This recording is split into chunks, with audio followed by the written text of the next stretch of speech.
How many people here like sightseeing? Yes, please, thank you. I'm not alone. Everybody loves sightseeing.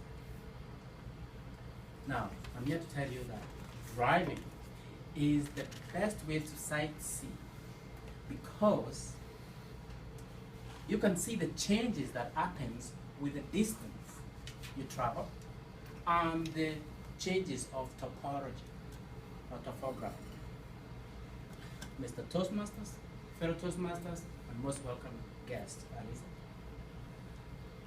Last December, my family and I, we made an incredible journey south of Latitude 49. We made the usual preparation, getting passports, gathering medical insurance, and yes, packing the suitcases with summer clothes. Who need warm jacket when they are going to Palm Springs desert?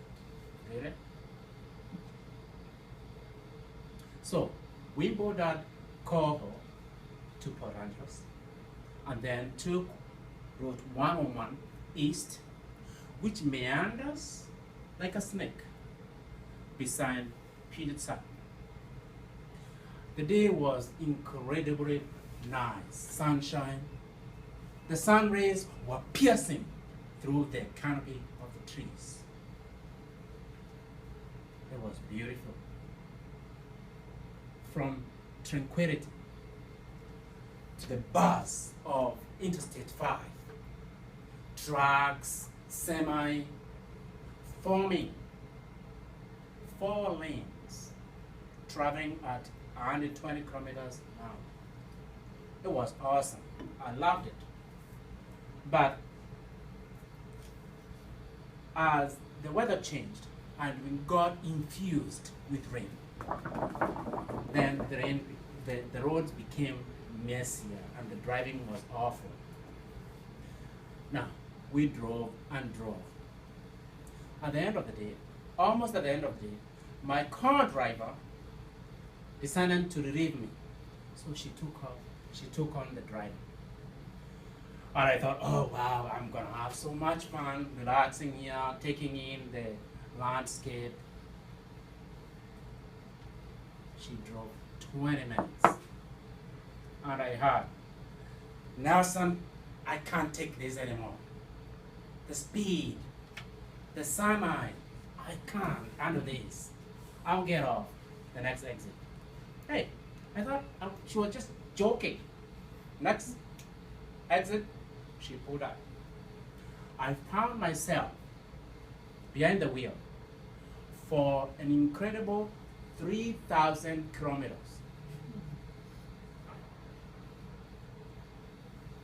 Hot tub and the comfortable bed at Comfort Inn,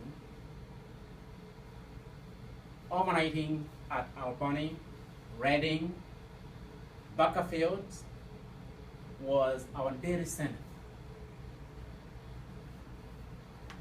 It was awful, but the good was to come. The landscape was awesome. Flatlands, hills, valleys, and the desert. I remember driving through the Washington and Oregon state, enormous flatlands filled with grassland and spot of trees here and there. Economic activity there is cattle farming. Climbing Siskinion and Mount Chester, elevation of 4,000 feet. At the top, it was covered with short, skinny red cedar, grazed with snow. On the road, they were dry. We didn't need chains. By the way, I didn't have any anyway. By God. Rolling down Sacramento Valley, it was awesome. The horizon, you can see it thousands and thousands of miles.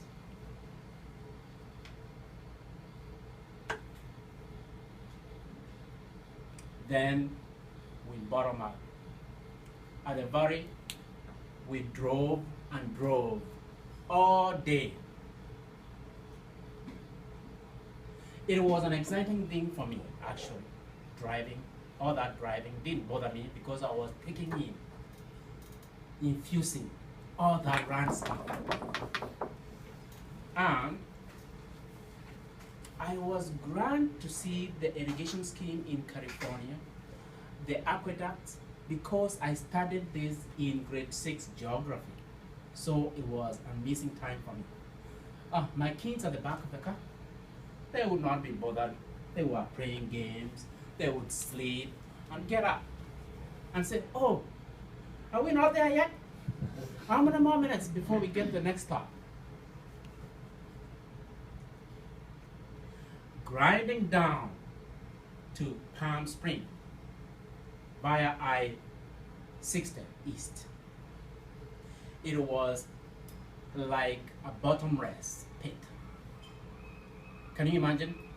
Coming from an elevation of 4,000 feet and going down to 200 feet above sea level. It was awful.